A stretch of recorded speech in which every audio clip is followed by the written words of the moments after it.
So, before I started working out, I always used to wonder why runners would run in the street instead of the sidewalk, especially at night. There's a perfectly good sidewalk there. Why wouldn't you use it? Well, now that I am a runner, I know why. First reason, low-hanging branches. It's a real pain in the ass. When it's dark, you can't see much, you gotta dodge and weave around those things. The other reason is spiders. So I don't run on the sidewalk anymore at night.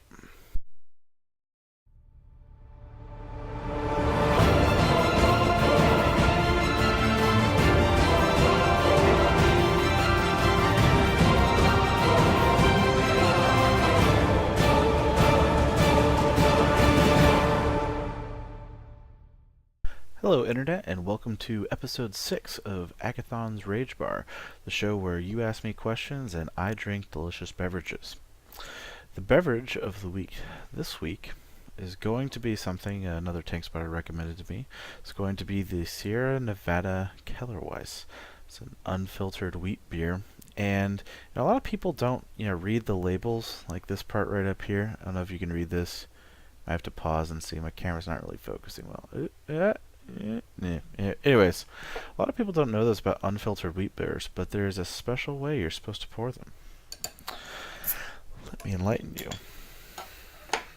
So, it's actually important to get some amount of head, like Papa Paint was talking about in the last episode, in order to release the carbon dioxide in the appropriate flavors.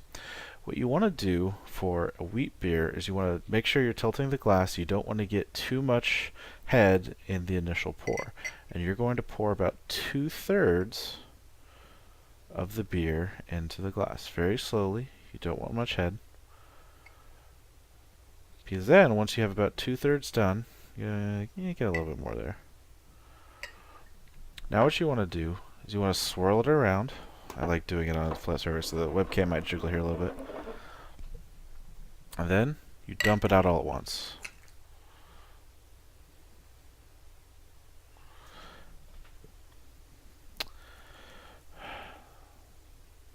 Okay, so that was a bit much. I should have poured more in there. That wasn't about 2/3. And I would retake this if I hadn't drank the other 5 of these already. Oops. It wasn't today. It was this weekend. But, anyways, that's what you're supposed to do, although I done did screwed it up. But, that's how you drink this beer. Got a little frothy beer stash there. This is a tasty beverage.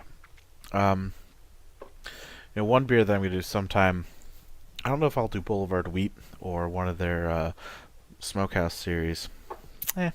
Hopefully I'll have enough episodes I can get to both at some point in time. This is a very delicious wheat beer. It's not my favorite, though. I still like Boulevard Wheat better. Maybe that's just because I live in Kansas City, but it is still a very fantastic beer. If you have the opportunity, I'd still recommend it. Anyways, a few announcements. First is the return of TankSpot raid guides. We've had a contributor that has recently been putting together a lot of really good normal mode guides.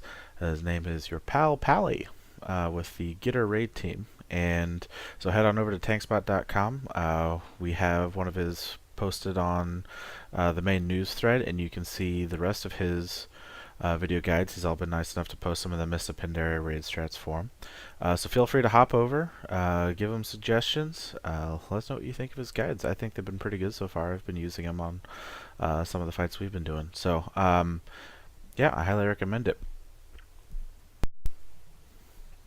In other news, the TankSpot Flex raid has been doing really well. We cleared both wings in like 2 hours, maybe even less, the other night, and so that's been a lot of fun. However, I won't be around this Sunday because this Sunday I will be doing the Tough Mudder in Texas. Also because of this and because of my weird travel the week after that, I'm still going to try to get next week's episode out on Tuesday. I'm still going to record it Monday night. Hopefully I have enough time to record it, render it, and then upload it to YouTube. I don't know how good my internet connection is going to be on Monday and Tuesday, so I don't know if it'll get out first thing Tuesday. It might be late Tuesday night. It might even be Wednesday before I get the next episode out. But have no fear, it will be coming. But yeah, keep sending me questions. So yeah, this week's flex rate is actually going to be on Wednesday. We're going to try to do it Wednesday at 9 Central, I think. And we're just going to see how much we can get done in a couple hours. Anyways, now on to the question this week for you all. Again, I only have my personal perspective. I'm limited, like I said in my last episode. So I want to know what you guys think about LFR. Leave a comment either on the YouTube post or come over to TankSpot and start talking about it. What have your experiences been in the new LFR? Has it been too hard? Has it been too easy? My personal experiences, I think a lot of the fights are just right. The first swing, I think, is tuned very appropriately. You know, a lot of people were complaining that like there were a lot of wipes, especially on like Norishin and the Fallen Protectors the first week. And I think that's really just because people didn't know what the fight was doing. You know, I went there and I just sort of explained to everyone what the fights were like, and things seemed to go pretty smoothly. So I didn't think the first swing was too hard. Most of the second wing I don't think is that hard. Even Dark Shamans, like if you have two tanks that know what you're doing and someone will just explain the raid to you real quick, it's really not that bad. Problem is that Gerald Nazgrim, and this is really weird because on Flex and normal he is super easy. Like our guild one shot him. A lot of people I've heard have been like, "Oh man, I was really hoping Nazgrim was going to be harder. You know, he was a total pushover." Like I think we two shot him in LFR because the first time we got to 10%, like we didn't handle the ads properly, and we really should have just. What we did the second time is the off tank just went and locked down the shaman, and then the DPS basically went all in the boss, and he just melted, and it was a piece of cake the second time. LFR. This week, I have yet to kill Nazgrim. I have wiped to him a total of, I think it's about 15 or 16 times. That's a fair amount of attempts for LFR, I feel, too. Like, and I feel like he's the only one that I feel is really just overtuned. Because a lot of the other fights, and this is what I really like about the second wing of SSO, with the exception of General Nazgrim. A lot of the fights, if you just explain it and you force people to be better at the game and actually pay attention to mechanics, like that's all you have to do. People just have to get mechanics. They just have to not stand over here and make sure they're DPSing the skull. And you know, as long as there's someone in your group that can kind of take the lead and show people what to do, it's really not that bad. And I think it makes better raiders. It makes it so that people don't become complacent and just want, you know, loot bags. And you know, maybe that's what some people want out of LFR, but I personally don't think, and tell me what you think because I really want to know. I don't think it's too much to ask to have someone, to at least have a majority of the raiders actually execute mechanics and know what they're doing. I think that's a very, very good thing for the game. I think it makes better players. I think it helps generate community. That's one of the things that I felt like has been a problem with LFR, is that people tend to not really, you know, they just yell at people or whatever, and that's that. And in a little bit here, I'm going to actually go to an article about League of Legends and talk about League of Legends for a little bit. But I think it's good when an LFR fight gets to the point where people actually have to coordinate and work as a team, because that's what I think an MMO is, and I think it's fantastic. The problem again is Nazgrim. I've been doing these fights. I've been leading them. I've been watching the raiders. They're doing what they should be doing. Like, I have this big macro that I made, and I just spam it whenever he's in defensive stance. I'm like, stop DPSing General Nazgrim. And generally, people stop DPSing him. Sometimes they'll, like, go kill ads and start DPSing him again, and I'll see some spells fly him, so I'll spam the macro again, and then they stop again, and everything's fine. But we're still not killing him. Like, we're doing, like, there's small mistakes here and there. Like, maybe someone does a little bit too much DPS, they pushes and gets a Ravager, and then once a Ravager comes out, it's pretty much over. Because then 3 people get hit with a Ravager, then he generates more rage, and then he spawns another Ravager. And the DPS check for LFR is actually really tough. Like, even when he's not getting any heals off, or maybe he'll get like one heal from a shaman or something. We've got people that are going around. The off tanks are helping with the shamans. The range DPS are, locking them down. Like for the most part, none of the shamans get heals. They're always tanked away from the totems. Like we're doing the fight right, and it's just way overtuned for LFR. Like I'm sorry, we have 4 stacks of deterrence. We have 6 or 7 people that are doing well over 100k DPS. Now, granted, the rest of the raid is doing kind of low, but that's kind of typical for LFR. I feel like as long as you're executing mechanics, you should be able to kill the boss. At the point in time, the DPS check is so hard that you're getting to the enrage timer on multiple attempts, and I mean, I've had like 2 or 3 1% wipes now, and it's just frustrating. And really, if they've changed LFR and did one thing differently, if they just made it so that all ads stopped spawning at 10% instead of ads chained spawn at 10%, it'd be cake. Be nothing to it. But I don't know. I just think there needs to be some little nerf to Nazgrim. Otherwise, I'm actually pretty okay with the other fights. But that's just my 2 cents. Let me know what you think. If you had the same problems I've had. I actually haven't gotten to do Iron Juggernaut in LFR because every time I queue as a tank, I either show up at Dark Shamans or Nazgrim. Like I just haven't got to do that fight this week.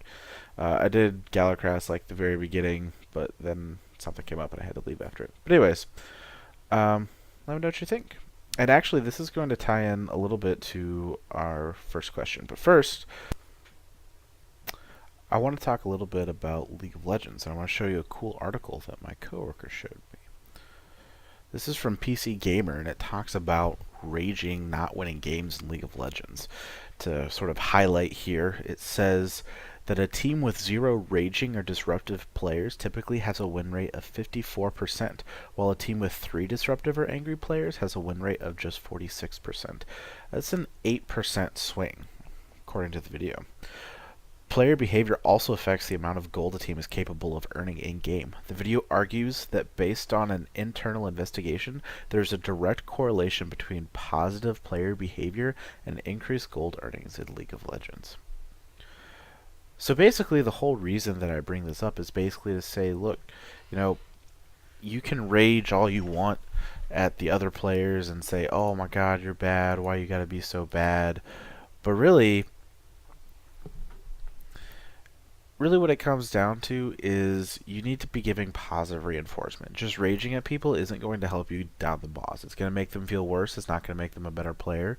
Give them constructive criticism. Say, hey, maybe try doing this, or you really need to be doing this, or this is why this mechanic does this, so you should do that. Be friendly, be outgoing, be nice to them.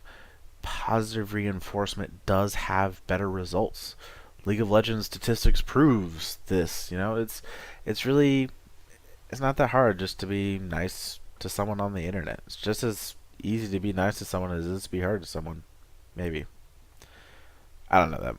That might be a bit of a stretch. But anyways, on to the first question. So the first question of the day is definitely related.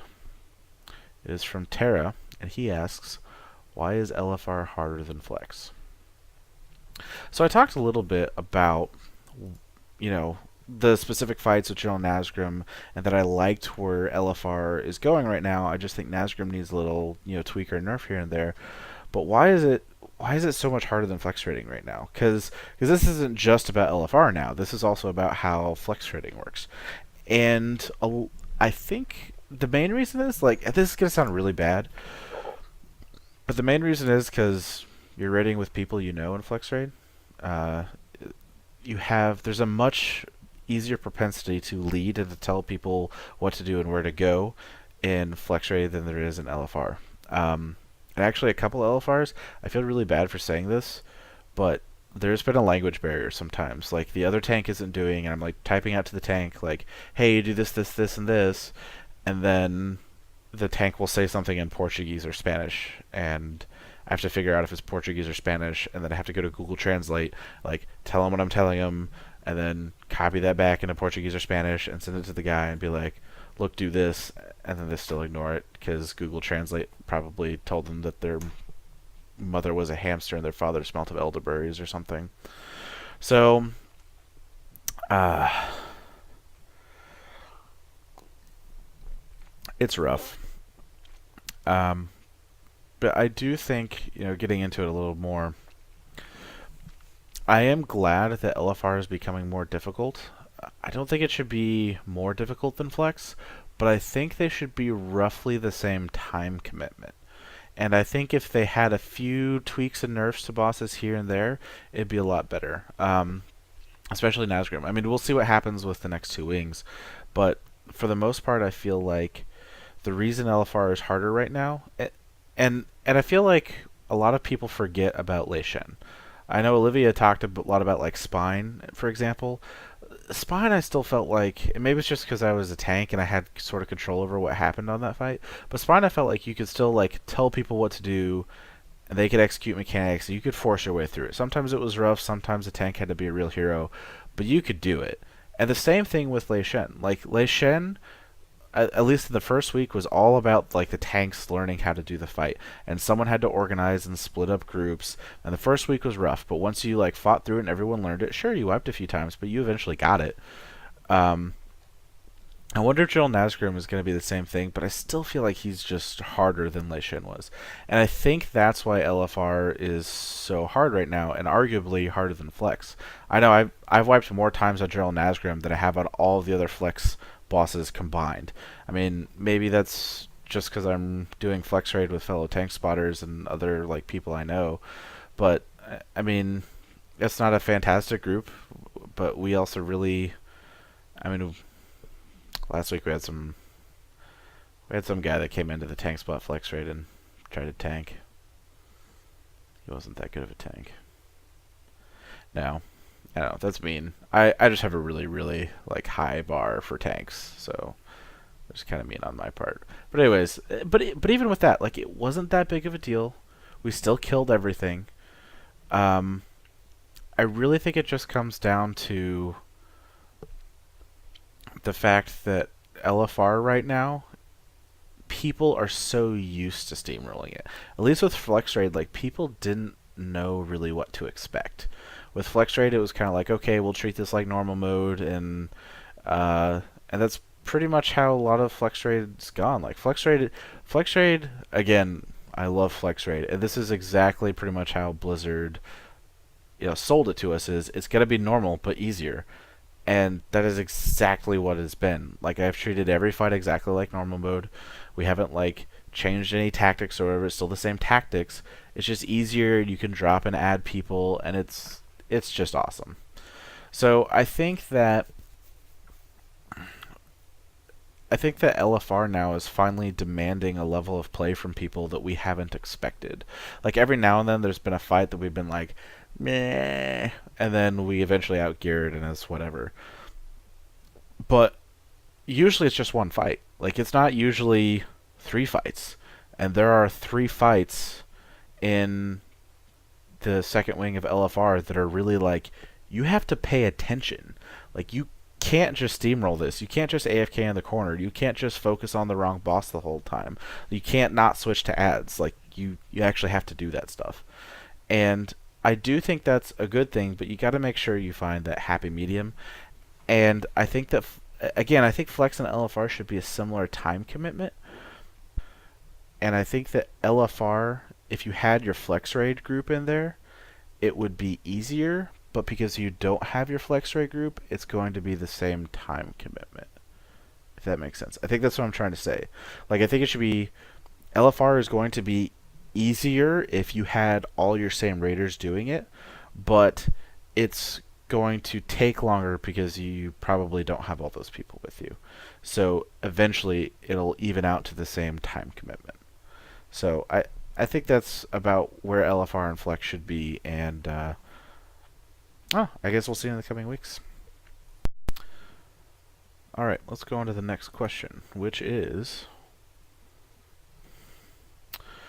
what is your opinion of raid leaders that require their raiders to do LFR? This is from Fetsy.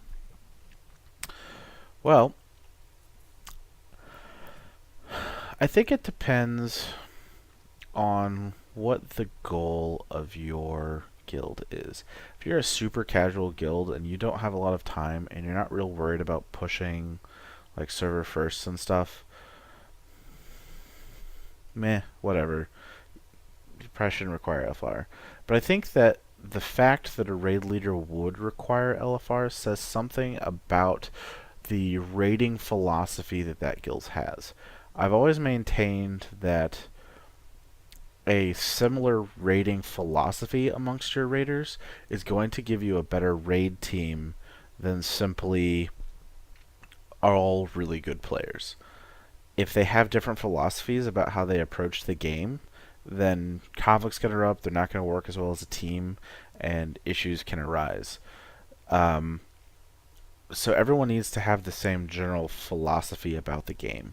So if a raid leader is requiring their raiders to do LFR, and they all do LFR, that's not a problem. It's not a big deal. But if you're a group that takes themselves seriously, like my current raiding guild, we only raid 6 hours a week, so we don't raid much. We're definitely casual, but we, as far as time commitment goes, but we consider ourselves casual hardcore because we still want to be as efficient with that time as possible. We don't want to spend a lot of time wiping on bosses, and in order to do that, we need to be as caught up as possible. At the beginning of our raid tier, doing things like flex and LFR to make sure that we have all of the chances as possible at gear in order to try and have every advantage while we're raiding is hugely beneficial.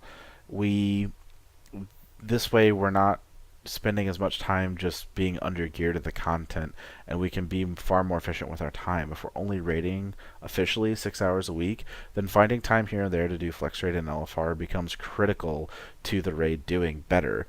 At the point in time where you're just out gearing everything, there's no reason to do LFR, then whatever. But if you still need gear from LFR, if you're still under geared, then yeah, absolutely. I don't think it's unreasonable at all for your raid leader to require people to be doing LFR at some point.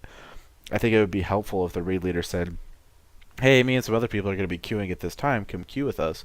It'll help cut down on your queue times, and you can do LFR a lot faster that way."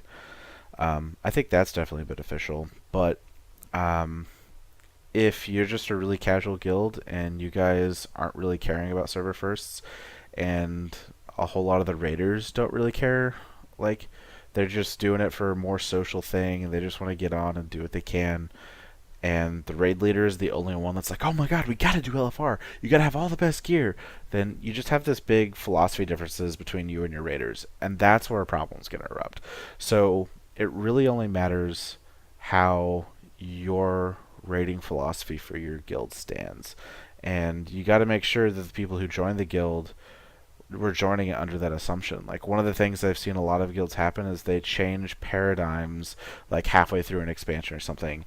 They have like 5 or 6 players who are like, "Oh yeah, we want to be more hardcore," but you got like 3 or 4 other players that were like, "Man, we didn't sign up for this. I don't have time to run LFR. I gotta sit in the queue for forever anyway before I even get in. I don't want to do that." That's where you're gonna have problems. So really, it has far more to do about raiding consistency than is it an issue if your raid leader demands that. Let's go ahead and move on to the next question. Do you think we'll ever have cross-faction raiding? Maybe in Flex or LFR only? I actually think that was from our new raid guy, Pally. But that was on Twitter, and so it had like his get a raid tag. So, Pally, if that was you, thanks for the question. But I'm not really sure because it didn't say Pally. Anyways, will there be cross-faction raiding? I don't think soon. I think they could make an excuse for it after this expansion. And let me tell you why, because there's 2 barriers to this. There's the pragmatism barrier and there's the lore barrier. So one of the things that you kind of think about is, oh, we're killing these raid bosses. Well, technically there's a bunch of alliance killing the raid bosses too, even if you're horde.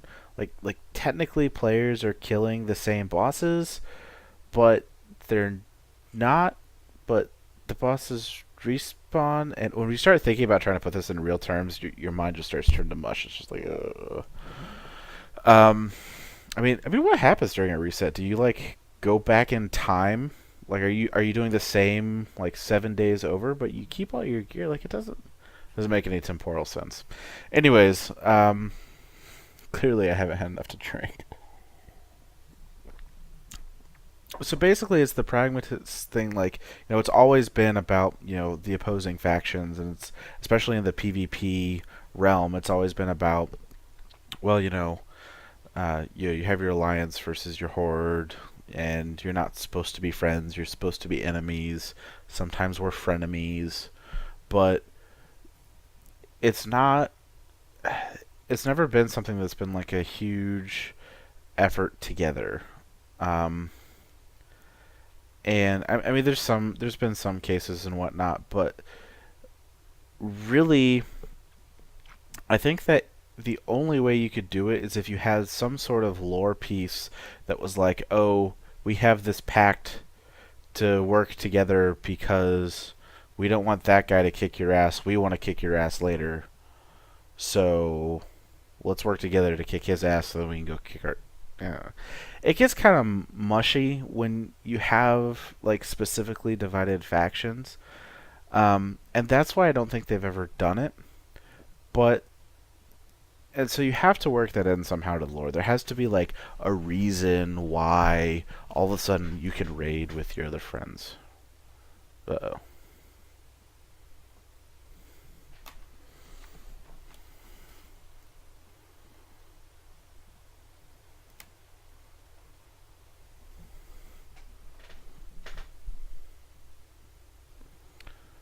There has to be like some reason why you can now raid with your other friends that you might have made while you were a different faction.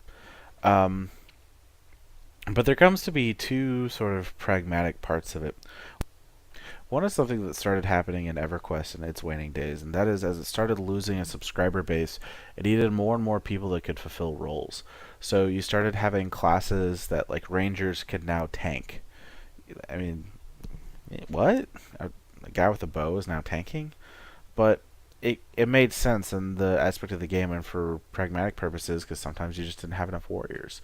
Um, and so a whole bunch of classes that previously were pure DPS all of a sudden learned to tank and heal, and they could work in a pinch. And it was something that the game needed to do in order to keep maintaining over a long period of time. And I think that as World of Warcraft subscribers trail off, I'm sure eventually it'll come back and we'll have it'll come back when it's whatever Blizzard's new MMO is. Like that's when the subscriber levels are going to go up again. But until then, Blizzard needs to maintain like try to keep as many people as possible. And I think one of the ways to do that is to the best way to do that really is to keep people playing by attaching them to their friends because it's an MMO. That's what it's all about. So if you have friends that are alliance side and now you can raid with them, that gives you a new reason to stick around. That's more people that you're playing the game for. And I think there's a certain point in time where it makes a lot of sense to try and get people to raid cross faction. Maybe it'll help your LFR queues, maybe it'll help flex rating. I really don't think, unless there's ever like one massive server merge where everything is cross realm, guilds are cross realm, like it really just becomes one big realm. I really don't think that until that happens, this faction change would happen or this cross factioning thing would happen. And another, especially as far as raiding with other people cross server or cross faction in your like normal and heroic raids. And the reason I say this is because of the other part of the pragmatic reason, and that's dollar signs. I guarantee you Blizzard makes a killing off of server and faction transfers. And there is until you end up keeping more subscribers by allowing them to raid cross faction than you do forcing them to pay a fee to change faction or realm. Until that economic cross point happens, I don't think it's ever really going to happen because they make too much money off of things like faction transfers and server transfers. And I think that until there's a big server merge, you're not going to really see the faction switching. Like, a server merge will probably at first happen, and you probably see a whole bunch of people on both sides switching faction because, hey, now I'm automatically on the server as my friend, but I'm on the wrong faction. But after that kind of fizzles out, I think what you'd end up seeing is a bunch of people going, I'm on the same server, but can't raid with any of the people I want to raid with. I don't really want to pay the fee. It's just cheaper to just quit. And at that point, I think you'll see the inflection point in the economics, and that's when cross-faction raiding would happen. Will that happen next expansion? I think you get at the end of this expansion, if you can patch things up between like Vol'jin and Valerian and all that, I think you can make it all work. So I think it's possible in the future. I wouldn't count on it in the next year. Definitely not the next year. Maybe year and a half. Maybe when the new expansion hits, we'll see. I don't know what that'll be. I guess we'll find out at BlizzCon. Anyone want to be my BlizzCon spy? Anyone go to BlizzCon that wants to tell me what's going on? I can't go. That'd be awesome. Anyways, sorry, random tangent. So let's move on to our next question. The last question of the day is, in 5.4, all 3 rogue specs are viable. I want to perform as well as I possibly can, but for me to do so, I would have to change spec for almost every boss, including gems, enchants, and reforges each time. Should Blizzard implement some sort of mechanic that would allow us to save optimization setup for each spec? From Rib Tickler. Well, my first response to this is that I think subtlety is really only viable on paper. So really, I think it's the only other 2 specs. But that's not really even what the question is really asking about. The question is asking about is, should there be some way to be like, hey, this is my main gem setup, but when I switch specs, I want it to show this alternate gem setup. And I think Lore had answered a question similar to this a while ago. It was, DPS complaining that they had to get different sets of gear for different specs. And Lore kind of went, really? I'm a paladin. I have to get completely different gear. Get your own other set of gear. And to an extent, I agreed with that at the time. But when I thought about it a little bit more, I thought about what the difference in kind of gear you're getting is and what that looks like for a raid, especially a 25-person raid. Because a lot of times if you're a paladin or druid or any other class that can do more than one main role, a hybrid class, the gear you get is usually because no one else wanted it. Like tank gear is a great example. If you're a DPS and you want a set of off-tank tank gear, you only have 2 other people, and that's assuming that both of your tanks have the same armor as you do, that need that gear. Or if your tank's a paladin, a warrior, and you're a druid, then pretty much all druid tanking gear goes to you. And it's a lot easier to get that gear. Now, I know a lot of druid feral DPS is shared between specs and stuff, but the point is, and really, how about paladin healing play? If you're a prot pally and you want healing off spec, if you don't have any paladin healers, all the healing play goes to you. It's so much easier to get a different spec of gear for an offset, I feel like, if it's a different role. Now, again, if you're a main tank or whatever and you want DPS, it's a little harder to get that. But still, you have, so many different, you only have so many different people in your raid. It's a lot easier in 10-man raids, too, that you're just going to get that extra gear. But what if you're in a 25-man raid and there's 6 cloth DPS? You're never going to see that off-spec gear. That's just never going to happen. You're never going to see a second piece of gear that's identical, because maybe it's the best for both, but you need to gem it or enchant it or whatever differently based on which spec you are. Now, I think Blizzard has done a good thing in implementing the reforge mount. That is, if you need to reforge something mid-raid, someone can mount up, and you have your arcade reforger right there, and you can just do it. And it costs so much money, but yeah, whatever. The problem is, though, what about gymming? You know, so really what I feel like this question comes down to is, should there be like a secondary activated gym slot that you can switch when you switch specs? These gyms now become these alternate gyms, and I would even argue that you would have to buy like another set of gyms. So you'd have your primary gyms that you'd fill in, you'd switch specs, they'd flip over, and you'd have to buy gyms for the other ones, if that's what you dictate for that piece of gear. I think it gets really complicated for how to program that, though. I mean, that gets to be some pretty in-depth mapping. I don't know, maybe some of you programmers can tell me that I'm wrong and that that's actually something that's really easy to do. But I feel like it makes the game really, really complicated. Now, maybe if it was something that you could unlock, like say you could spend 10,000 gold and unlock secondary gems, or if there was some item that you could, like say there was like a duplicator machine where you could take an item and you could pay 2,000 gold or something and you would duplicate the exact same item for yourself. You couldn't you couldn't sell it for anything. It would resell for 0 gold or whatever. Like no vendor would take it. You can't disenchant it. And then that piece of gear, then maybe you would just be able to get duplicate pieces of gear. And I think that, now that I think about it, that would actually be a pretty good idea if you could have a gear duplicator.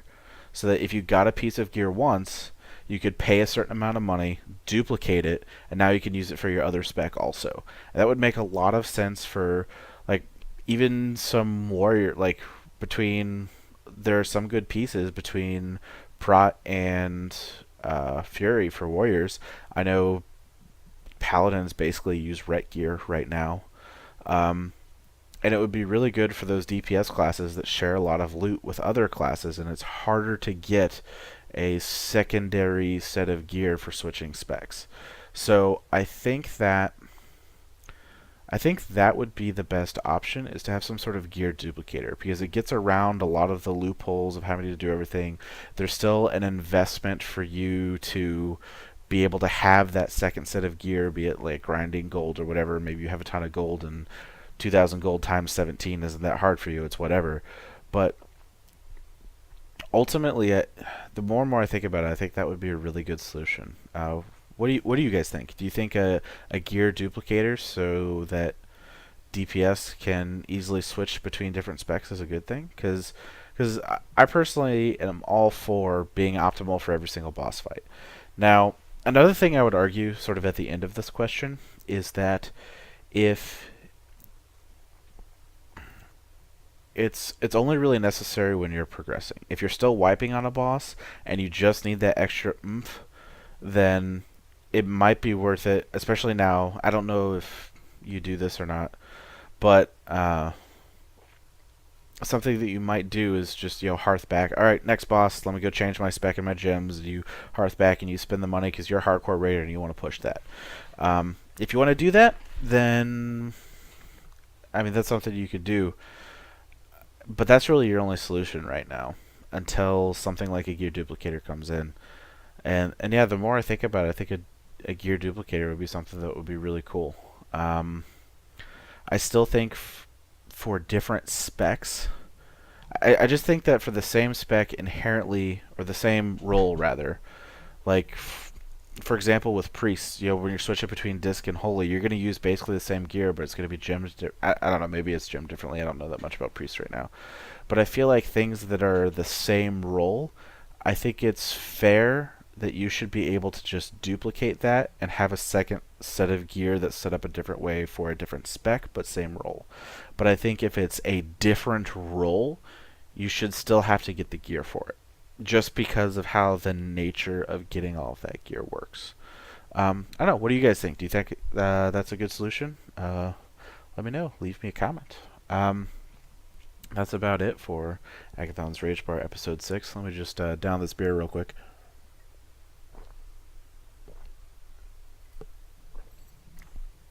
People have been complaining that I haven't been finishing my beer. I'm sorry. I talked too much during this, I guess. Oh, that's a tasty beverage. It's growing on me a little bit. I still think it's better than Boulevard Wheat, but it's pretty good. Anyways, please keep sending me your questions. You can send them to me at Aggathon on Twitter. Please follow me. Or you can send me a private message on tankspot.com to the username Aggathon.